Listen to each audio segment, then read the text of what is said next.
Hello students, welcome to the best online platform Great Geniuses। Last chapter में हमने principles of management के बारे में पढ़ा था। आज उसी चैप्टर का हमारा सेकंड पार्ट है साइंटिफिक मैनेजमेंट, उसके बारे में पढ़ेंगे। आइए शुरू करते हैं। First of all scientific management.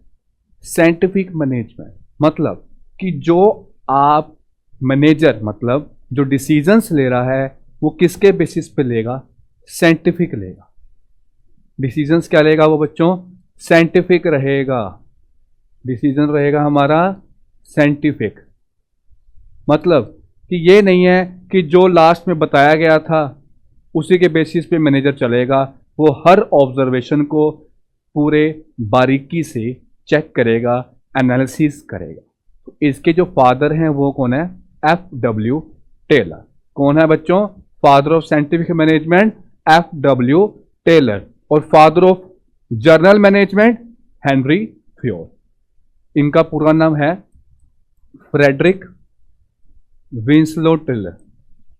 Frederick Winslow Taylor. तो ये बच्चों याद रखना, साइंटिफिक मैनेजमेंट में आपके F.W. टेलर आते हैं और फादर ऑफ जर्नल मैनेजमेंट में आपके हेनरी फ्योल आते थे, जो लास्ट क्लास में हमने डिस्कस किया था, जो हमने 14 प्रिंसिपल्स के बारे में पढ़ा था, है ना। तो scientific management is the art of knowing what exactly what you want your man to do, कि एग्जैक्टली में आपने क्या करवाना है काम, और उसे देखना कि भाई वो काम बेस्ट और चीपेस्ट वे में होना चाहिए। ये किसने कहा था? F.W. टेलर ने कहा था। और इन्होंने ये कहा था कि ये फाउंडेशन है किसका? किसका फाउंडेशन है? साइंटिफिक मैनेजमेंट जो है मैनेजमेंट का फाउंडेशंस हैं। जो भी हम इसमें प्रिंसिपल्स और टेक्निक्स पढ़ेंगे, मेनली टेक्निक्स हैं इसके अंदर जो हम पढ़ेंगे, सब साइंटिफिक नेचर्स की आएंगी। जो भी प्रिंसिपल्स आने वाले हैं, जो भी मेथड्स आने वाले हैं, सब साइंटिफिक नेचर के होंगे। टेलर ने जो कॉन्सेंट्रेट किया था वो सुपरवाइजरी लेवल पे किया है। किस पे किया है? सुपरवाइजरी लेवल पे। ठीक है बच्चों। और एक बात और याद रखना कि भाई जो इनकी बुक थी उनका नाम था शॉप मैनेजमेंट। क्या था बच्चों? Shop management. याद रखना। उसके बाद आता है scientific management refers to the application of science. देखो बच्चों, एप्लीकेशन ऑफ साइंस, आप साइंस का यूज कर रहे हैं, कोई भी कंपोनेंट है, in all the components of the management, हर कंपोनेंट में आप साइंस का यूज करेंगे, साइंटिफिक डिसीजंस लेंगे, जो भी मेथड्स होंगे, प्रोसीजर्स होंगे, सब जो टूल्स होंगे वो सब के सब साइंटिफिक नेचर के होंगे, जिससे आपकी ऑर्गेनाइजेशन की आउटपुट क्या होगी बच्चों? बढ़ेगी। ये है हमारे F.W. टेलर। ठीक है बच्चों। इसमें हमारे 4 तरह के प्रिंसिपल्स आते हैं, जिसमें science not rule of thumb, harmony not discord, cooperation not individualism, development of workers to put their efficiency and prosperity. चलिए आगे बढ़ते हैं। Science not rule of thumb. Taylor ने किसमें फोकस किया भाई? साइंस। साइंस पे किया है, ना कि थंब पे। ये देखो बच्चों, साइंस पे किया। नॉट रूल ऑफ थंब मतलब ये नहीं है कि हम ट्रेडिशनल मेथड से काम करेंगे। ये नहीं है कि हम ट्रेडिशनल मेथड्स का मतलब ये है कि जो पहले से काम चल रहा था, जो पहले से मेथड्स चल रहे थे, उसके बेसिस पे हम अपने ऑब्जेक्टिव्स को पूरा करते रहेंगे। ऐसा नहीं है। आप एनालिसिस करोगे एक एक एलिमेंट का। रूल ऑफ थंब मेथड को आपने क्या करना है? रिप्लेस करना है। कहने का मतलब साइंस ये कहती है कि आपको एक एक एलिमेंट को स्टडी करना चाहिए, एनालिसिस करना चाहिए, ऑब्जर्व करना चाहिए। Not rule of thumb, hit and trial method नहीं है ये नहीं है कि जो जिस हिसाब से पहले हम काम कर रहे थे अब उसके बेसिस पे भी हम आगे काम करेंगे। ऐसा नहीं होना चाहिए। ठीक है। Scientific method is based on cause and effect. मैंने आपको बच्चों लास्ट क्लास में बताया था कॉज एंड इफेक्ट का रिलेशनशिप, तो याद रखना साइंटिफिक मेथड किस पे बेस है? कॉज और इफेक्ट पे। बट रूल ऑफ थंब सिर्फ और सिर्फ किसके बेस था? हमारे मैनेजर डिसीजन, जो सिर्फ मैनेजर डिसीजन की ही बात करता था। और किसी चीज की हम एनालिसिस इसमें नहीं करते थे। इसी में ही आगे हमारा टेलर ने ये फोकस किया है कि आप क्या करोगे बच्चों, अभी बताया मैंने, एनालिसिस करोगे एक एक कंपोनेंट को। क्या करोगे? एनालाइज करोगे एक एक कंपोनेंट को, जिससे आपका जो वेस्टेज हो रहा है वो भी क्या होगा? कम होगा। कहने का मतलब मिनिमम वेस्टेज। आप वेस्टेज ही नहीं करोगे, आप वेस्टेज नहीं करोगे और अपने टारगेट को जल्दी से अचीव करोगे। कैसे अचीव करोगे? बताया था लास्ट क्लास में, इफेक्टिवली और एफिशिएंटली। जब हमने स्टार्ट किया था एफिशिएंटली और इफेक्टिवली से ही स्टार्ट हो रहे थे, और हमारा जो बिजनेस स्टडी का कंसेप्ट है वो सारा इसी पे घूम रहा है। तो टेलर ने यह भी बिलीव किया है कि भाई एक मेथड होता है जो सबसे बढ़िया होता है, एक ऐसा मेथड होता है जो सबसे बढ़िया होता है। Taylor believe that there was only one best method जिससे हमारी ऑर्गेनाइजेशन के ऑब्जेक्टिव्स को आप एफिशिएंटली क्या कर सकते हो? अचीव कर सकते हो, है ना। ये जो मेथड बना है साइंटिफिक स्टडी के बेसिस पर बना है। एक एक एलिमेंट को आप क्या करते हो? क्या करते हो? स्टडी करते हो और substitute the rule of thumb. उसके बाद आता है बच्चों harmony not Discord.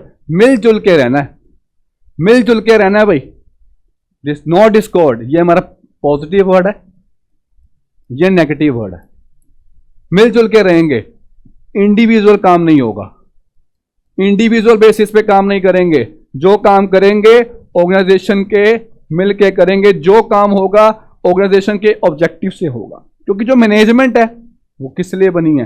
Top level plus middle level plus lower level, तीनों को प्लस करके एक मैनेजमेंट बनी है ना। सिंगल इंडिविजुअल ऑब्जेक्टिव्स को अचीव नहीं कर सकता, है ना। तो ये क्या है? वर्क टुगेदर फॉर ऑर्गेनाइजेशनल गोल। मिलजुल के काम करेंगे तो हमारे ऑर्गेनाइजेशन के ऑब्जेक्टिव्स क्या होंगे? अचीव हो पाएंगे। और जो मेंटल रेवोल्यूशन का कंसेप्ट है, मेंटल रेवोल्यूशन क्या है बच्चों? मेंटल रेवोल्यूशन, ये कंसेप्ट यहां से आया है, हार्मनी नॉट डिस्कॉर्ड से। ये आप याद रखना। मेंटल रेवोल्यूशन का मतलब क्या होता है? आपके थिंकिंग को चेंज कर देना, है ना।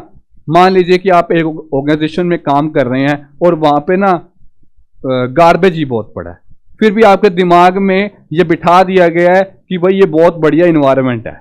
तो ये है मेंटल रेवोल्यूशन, आपकी थिंकिंग को चेंज कर देना। Workers and managers should transform their thinking, ये बात याद रखना। In such a situation management aims at providing better working environment. उनको क्या देना पड़ेगा? हमें एनवायरनमेंट अच्छा देना पड़ेगा कि वो कंपनी में अच्छे से काम कर सकें। And workers should avoid going on strike, avoid करें कि वो स्ट्राइक पे ना जाएं और अपनी एबिलिटी को अच्छे तरीके से पहचानें और ऑर्गेनाइजेशन के ऑब्जेक्टिव्स को अचीव करें। उसके बाद आता है कोऑपरेशन नॉट इंडिविजुअलिज्म। देखो कोऑपरेशन के अंदर क्या है? देखो वैसे तो ये एक्सटेंशन है, किसकी एक्सटेंशन है? हार्मनी नॉट डिस्कॉर्ड की। वो आपको बता रहा था, हार्मनी नॉट डिस्कॉर्ड आपको ये बता रहा था कि आपको सोचना है, प्रैक्टिकली थिंकिंग करना है कि भाई ये काम इस तरीके से होगा और हमने मिलजुल के काम करना है। इसका मतलब ये है कोऑपरेशन नॉट इंडिविजुअल का कि आपको प्रैक्टिकली आपने काम करके दिखाना है।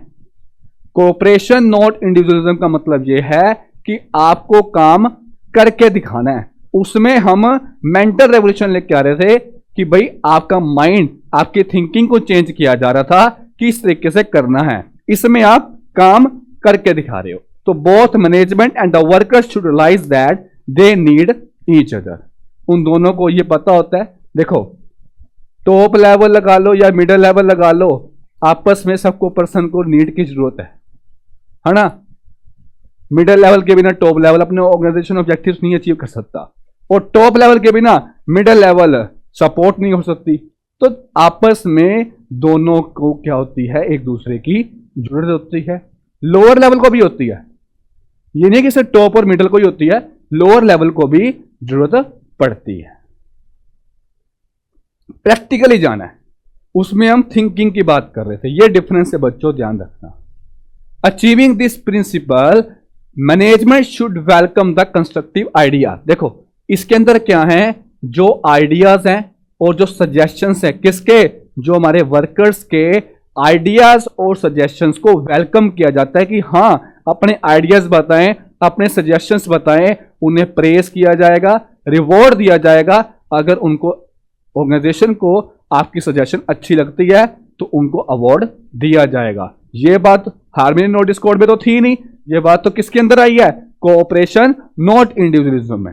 Workers should be taken into consideration while taking important decision. अगर आपको इंपॉर्टेंट डिसीजंस लेने हैं, कहने का मतलब उन्हें अपॉर्चुनिटीज प्रोवाइड की जाए कि वो हमारी मैनेजमेंट में डिसीजंस लेने का पार्ट भी बने।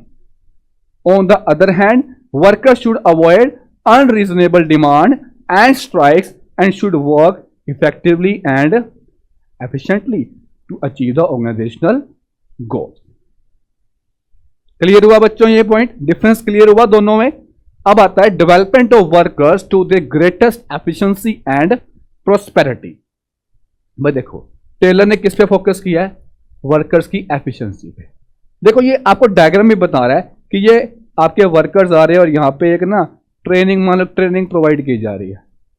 क्या प्रोवाइड की जा रही है, ट्रेनिंग प्रोवाइड की जा रही है, जिससे जो वर्कर्स हैं वो और अच्छे तरीके से ट्रेंड हो पाए, साइंटिफिक तरीके से वो क्या बन पाए, एक्सपर्ट बन पाए, काम को बढ़िया तरीके से कर पाए, उनकी एबिलिटी इंक्रीज हो। ये सब क्या है, आपकी एक एक पर्सन की क्या की जा रही है, डेवलपमेंट की जा रही है।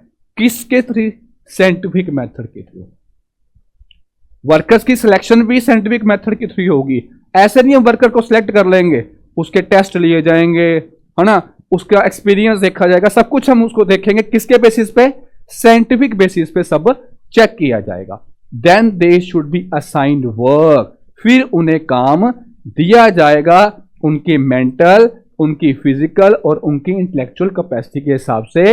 हमारे ऑर्गेनाइजेशन ऑब्जेक्टिव्स को क्या करे बच्चों, आप क्या करो, अचीव करो, है ना। जो किस लिए बेनिफिशियल होगी, वर्कर्स के लिए भी बेनिफिशियल है ये चीज और मैनेजमेंट के लिए भी बेनिफिशियल है, दोनों को इससे फायदा होने वाला है। अब आती है बच्चों हमारी टेक्निक्स, बहुत इंपॉर्टेंट है बच्चों, वेरी इंपॉर्टेंट टेक्निक्स। टेक्निक्स और वेरी इंपॉर्टेंट, पेपर में आनी ही आनी है।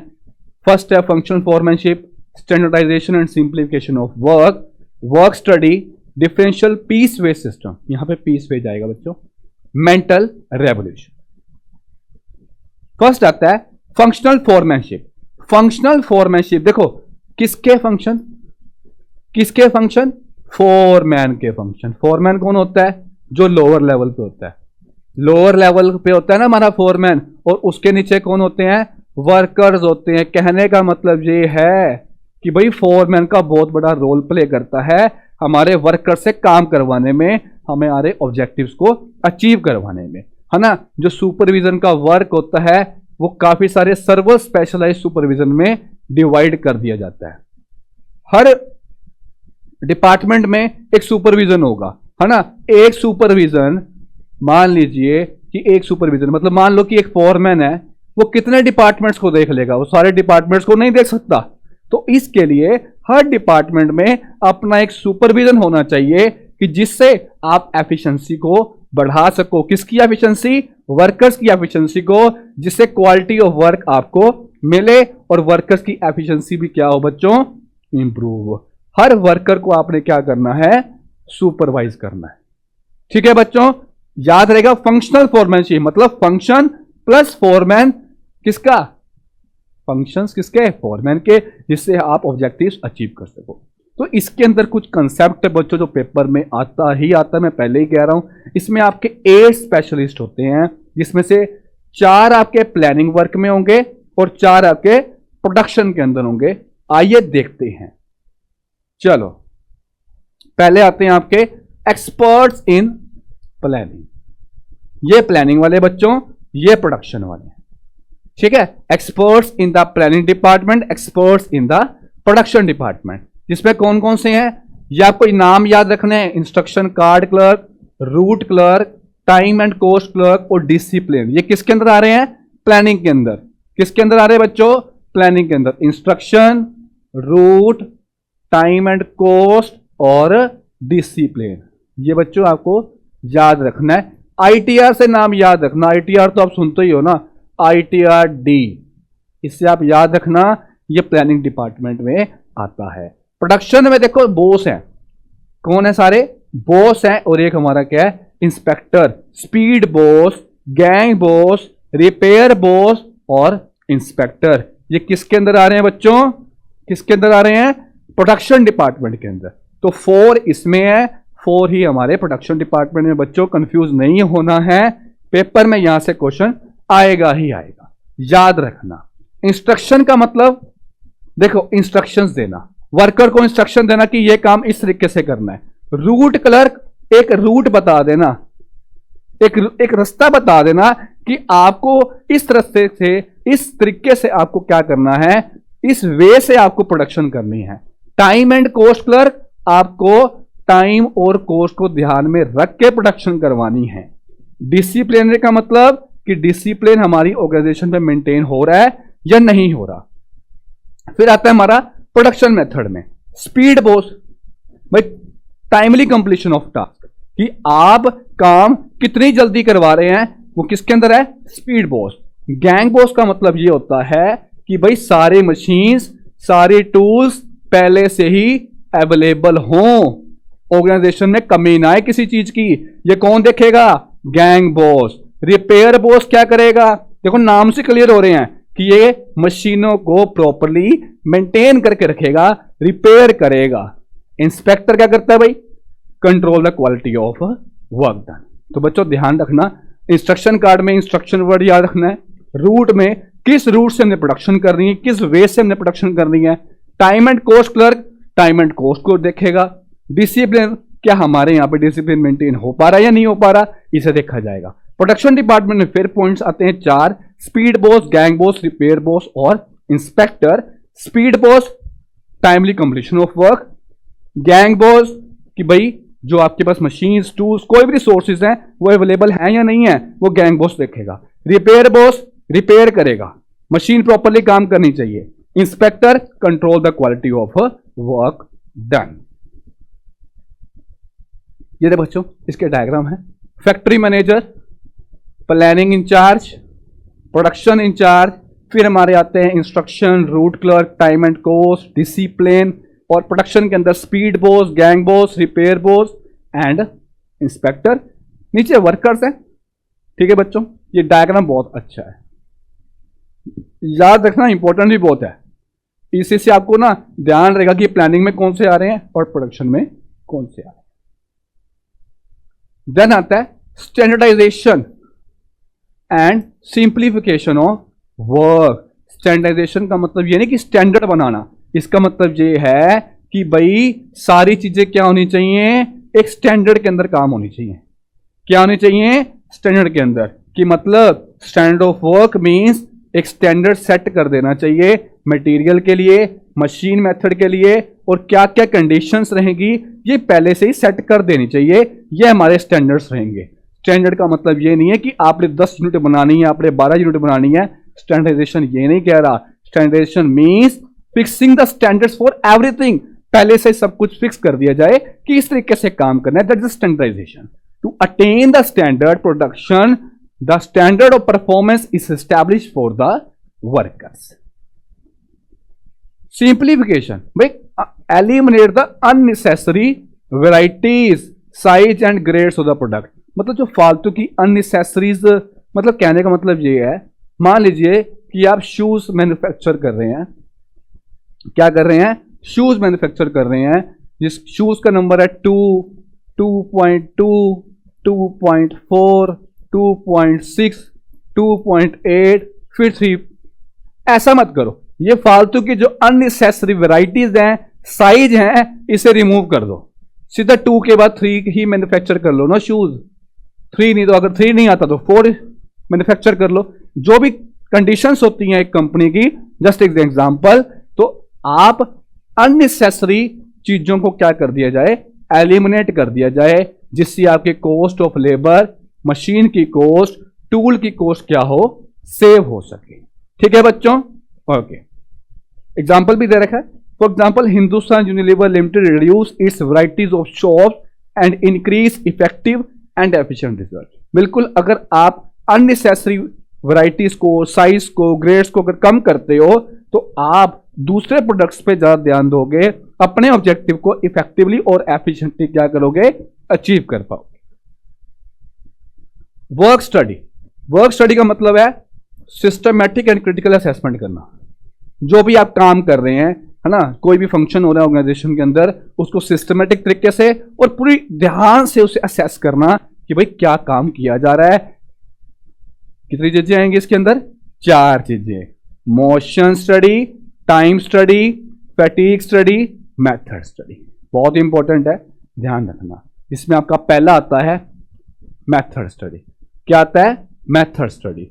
ऐसा मेथड फाइंड आउट करना जो बहुत ज्यादा अच्छा हो।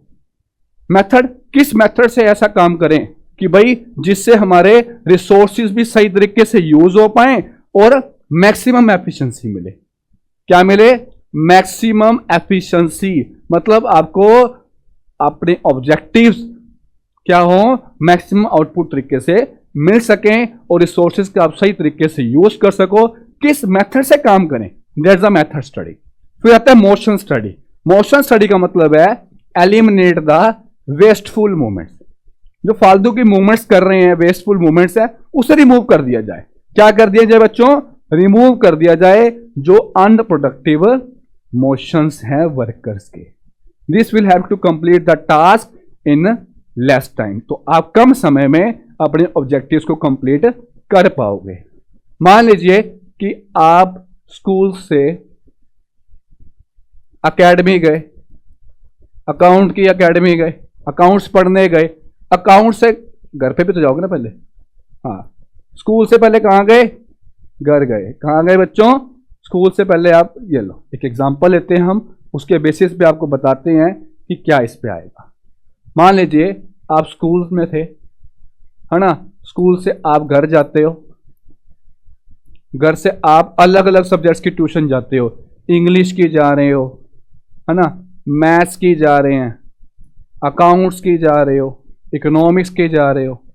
और एक स्टूडेंट क्या करता है, पहले इंग्लिश की ट्यूशन जाता है, फिर वापस घर जाता है, फिर उसी घर, अपने घर से मैथ की ट्यूशन जाता है, फिर मैथ की ट्यूशन कवर करके फिर घर जाता है, फिर अकाउंट की जाता है। अरे सीधा ही जाना, घर से पहले ही ये चारों बुक्स उठा ली जाएं, इंग्लिश की ट्यूशन से ही मैथ की ट्यूशन चले जाओ, मैथ की ट्यूशन से भी अकाउंट की ट्यूशन चले जाओ, अकाउंट से इकोनॉमिक्स की। कहने का मतलब क्या है, जो फालतू की अननेसेसरी मूवमेंट्स थी उससे हम क्या कर रहे हैं, रिमूव कर रहे हैं, जिससे आप टाइम पे अपने ऑब्जेक्टिव्स, मतलब टाइम पे एकेडमी पहुंच सकते हो।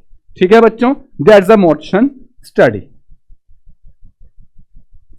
टाइम स्टडी, टाइम स्टडी मतलब स्टैंडर्ड टाइम चाहिए होता है एक काम को करने के लिए, है ना। एक पहले से टाइम सेट कर लिया जाए कि भाई इतने नंबर ऑफ वर्कर्स चाहिए, एक काम को करने के लिए इतने नंबर ऑफ वर्कर्स चाहिए, इतना टाइम लगेगा, पहले से फिक्स कर लिया जाए। That is a time study, that is a time study. क्या लेबर कॉस्ट रहेगी, क्या उन्हें इंसेंटिव स्कीम्स प्रोवाइड करनी है, that is a time study. Fatigue study, देखो आपने एक वर्ड याद रखना है इसके अंदर, रेस्ट इंटरवल। क्या करना है बच्चों, रेस्ट इंटरवल। फैटीग स्टडी का मतलब है इसके अंदर आप ये डिटरमाइन करते हो कितने टाइम के लिए, कितनी बार आप अपने इंप्लॉइज को रेस्ट देते हैं। हर 3 घंटे बाद, 4 घंटे बाद, कितनी देर के लिए रेस्ट दिया जा रहा है ना, कितनी बार रेस्ट दिया जा रहा है, that is a fatigue study. क्योंकि अगर वो लगातार बेसिस पे काम करेंगे तो भाई लेबर है, थक भी सकती है ना, तो वो क्या है, उन्हें रेस्ट देना जरूरी है। अगर रेस्ट दिया जाएगा तो वो अपने ऑब्जेक्टिव को एफिशिएंटली और क्या बताया था बच्चों, इफेक्टिवली क्या करने हैं, अचीव करने हैं अपने ऑब्जेक्टिव्स को, तभी हो पाएगा। अदरवाइज प्रोडक्शन सही से नहीं हो पाएगी। जिससे अगर रेस्ट नहीं मिलेगा तो भाई, अगर नहीं मिलेगा तो एक्सीडेंट्स ज्यादा हो सकते हैं, रेस्ट मिलेगा तो उसे अवॉइड कर सकते हो। ठीक है बच्चों, याद रहेगा, okay. Differential piece wage, differential piece wage, जिस हिसाब से आप प्रोडक्शन करते रहोगे यूनिट्स की, उस हिसाब से आपकी वेजेस बढ़ती जाएंगी, है ना। Taylor develop the concept of a differential piece wage system, जो किसके साथ डायरेक्टली लिंक करता है? प्रोडक्टिविटी के साथ। इंसेंटिव्स किसके साथ लिंक कर रहे हैं भाई? किसके साथ लिंक कर रहे हैं? प्रोडक्टिविटी के साथ। ये बात आप याद रखना, किसके साथ? प्रोडक्टिविटी के साथ। इसमें हमेशा ना 2 रेट्स को फिक्स किया जाता है। एक वो रेट जो स्टैंडर्ड से आप ज्यादा यूनिट्स प्रिपेयर करते हैं, एक दूसरा रेट जो स्टैंडर्ड से आप कम करते हैं। ठीक है, मतलब कम और इक्वल। देखो बच्चों, एक एग्जांपल है, एक फैक्ट्री है, उनकी जो स्टैंडर्ड आउटपुट है ना वो 30 यूनिट्स हैं। कितनी है बच्चों? 30 यूनिट्स हैं। ठीक है, और एक अगर वो 30 यूनिट से क्या करता है? ज्यादा करता है, तो उसे कितने दिए जाएंगे? 5 रुपीज पर यूनिट का दिया जाएगा। अगर 30 के बराबर करता है तो 4 दिए जाएंगे पर यूनिट के हिसाब से। अगर 30 से वो कम करता है तो उसे 3 रुपीज पर यूनिट मिलेगा। एक केस है जिसमें एक वर्कर ने 32 यूनिट्स किए। कितने किए बच्चों? 32। 30 से ज्यादा है तो कितने मिलेंगे? 5 के हिसाब से, तो 160 हो गया। अगर 30 किए तो 120 हो जाएगा। मतलब कितने किस हिसाब से मिलना था? कहां गया? 4 रुपीज पर यूनिट के हिसाब से मिलना था, अगर वो इक्वल द स्टैंडर्ड करता है। अब स्टैंडर्ड से कम करेगा तो 3 मिलेंगे। स्टैंडर्ड कितना था? 30 का, किया कितना? 28, तो 84। मतलब उसे एज पर जिस हिसाब से प्रोडक्शन करेगा यूनिट्स की, उस हिसाब से उसे वेजेस मिलती जाएंगी। Mental revolution. मेंटल रेवोल्यूशन मैंने आपको पहले भी बताया था बच्चों, क्या होता है? थिंकिंग। भाई आपके थिंकिंग में चेंज कर देना। ये देखो, आपके दिमाग में चेंज कर देना। किस तरह से आप अपने मैनेजर जो होते हैं वो किस हिसाब से अपने ऑर्गेनाइजेशन के जो वर्कर्स को कैसे उनका दिमाग चेंज कर देते हैं। That is a mental revolution.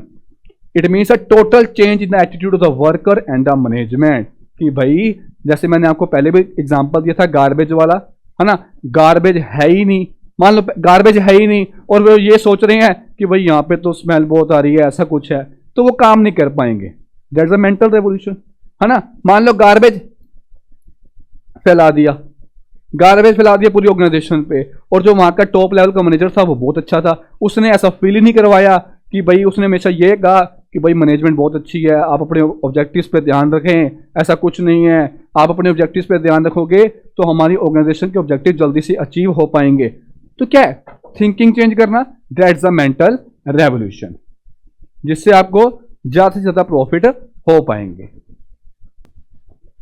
Next आता है हेनरी फ्योल और एफ.डब्ल्यू. टेलर में क्या डिफरेंस है। हेनरी फ्योल आपका एक क्या, देखो बच्चों ध्यान से सुनना, एक तरह से समरी आ रही है इस चैप्टर की। क्या समरी है? प्रैक्टिशनर है, टेलर साइंटिस्ट है। ठीक है, हेनरी फ्योल ने टॉप लेवल ऑफ मैनेजमेंट की बात की थी, टॉप लेवल ऑफ मैनेजमेंट के पॉइंट ऑफ व्यू से बात की थी। इसने भाई लोअर लेवल के हिसाब से अपनी टेक्निक्स को, अपने प्रिंसिपल्स को डेवलप किया है। यूनिटी ऑफ कमांड इसमें फॉलो की जाती है, इसमें ऐसा कुछ भी नहीं है। इसमें फंक्शनल फॉर्मैनशिप के हिसाब से चलते हैं।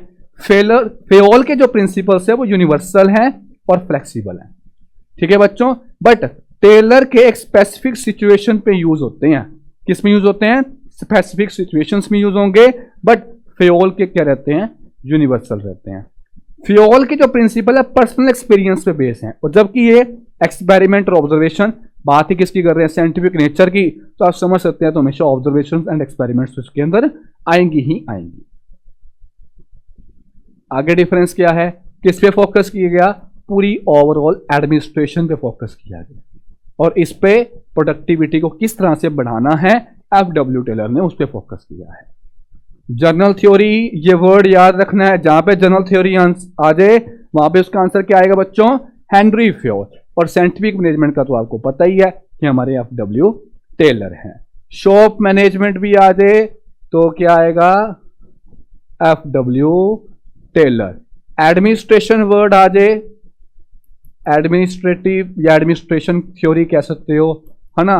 एडमिनिस्ट्रेशन आ जाए, जर्नल आ जाए, तो ये सब के सब क्या हैं? हेनरी फ्योल उसका आंसर आएगा। किसको इंपॉर्टेंस दी गई है? ह्यूमन एलिमेंट को, है ना? Equity, initiative, stability of tenure, ये सारे किसके हैं? ह्यूमन एलिमेंट में। इसमें इतनी इंपॉर्टेंस नहीं दी गई। इसमें किसको दी गई है? किसको दी गई थी? प्रोडक्टिविटी बढ़ाओ, बस जैसे मर्जी बढ़ाओ। किसको दी गई है? प्रोडक्शन को। ठीक है बच्चों, जर्नल एडमिनिस्ट्रेशन आपको वर्ड याद रखना है, इसमें स्टैंडर्डाइजेशन ऑफ वर्क आपको याद रखना है। सिमिलैरिटीज और डिसिमिलैरिटीज अभी हम पढ़ेंगे। सिमिलैरिटीज क्या कहती हैं? देखो, यूनिवर्सल है, ये सिमिलैरिटीज हैं जो दोनों में अप्लाई हो रही हैं। साइंटिफिक तरीके से ही आप क्या करते हो? प्रॉब्लम्स को सॉल्व करते हो। प्रिंसिपल्स को साइंटिफिक तरीके से हेनरी फेयो ने किया था, बट आप जो प्रॉब्लम्स को सॉल्व कर रहे हो वो साइंटिफिक तरीके से करते हैं। पर्सनल मतलब एम्प्लॉइज, ये एम्प्लॉइज की बात कर रहा है, डबल एन है इसमें। और जितने भी हमारे मैनेजमेंट में जितने भी लेवल्स होते हैं उनको एब्जॉर्ब किया जाता है। ठीक है, मैनेजमेंट को इंप्रूव करने के लिए, उनकी जो वर्क है उनको इंप्रूव करने के लिए दोनों को लाया गया है। Both of them develop their ideas through practical experience. Practical approach से ही क्या कर सकते हैं? आप अपने ऑब्जेक्टिव्स को अचीव कर सकते हैं। ठीक है, both of them explain their ideas through their books. उसकी एडमिनिस्ट्रेटिव इंडस्ट्रियल जर्नल थी। इसकी कौन सी है? शॉप मैनेजमेंट है। Both of them stress mutual cooperation between employers and employees में क्या रहना चाहिए? म्यूचुअल कोऑपरेशन रहना चाहिए। डिसिमिलैरिटीज क्या है बच्चों? ध्यान सुनना। देखो, डिसिमिलैरिटीज तो अभी हमने डिफरेंस किया था, और है इसके अंदर, पढ़ लेते हैं। क्या कहता है? Taylor led his attention on the problem of shop floor, मतलब लोअर लेवल और मिडिल लेवल की बात कर रहा है, जबकि फेवल किसकी बात करता था? टॉप लेवल की। Taylor work from the bottom of the industrial hierarchy upwards. Bottom मतलब लोअर लेवल की बात की जा रही है, जबकि फेयोल ने किसकी बात की थी? ऑफ द चीफ एग्जीक्यूटिव, है ना।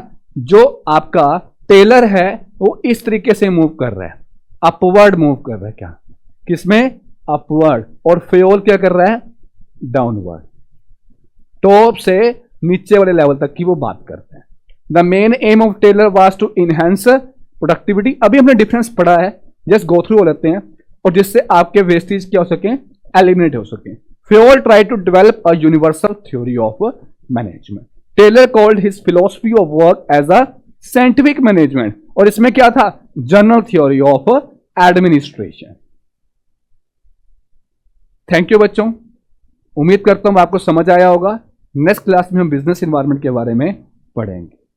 Thank you.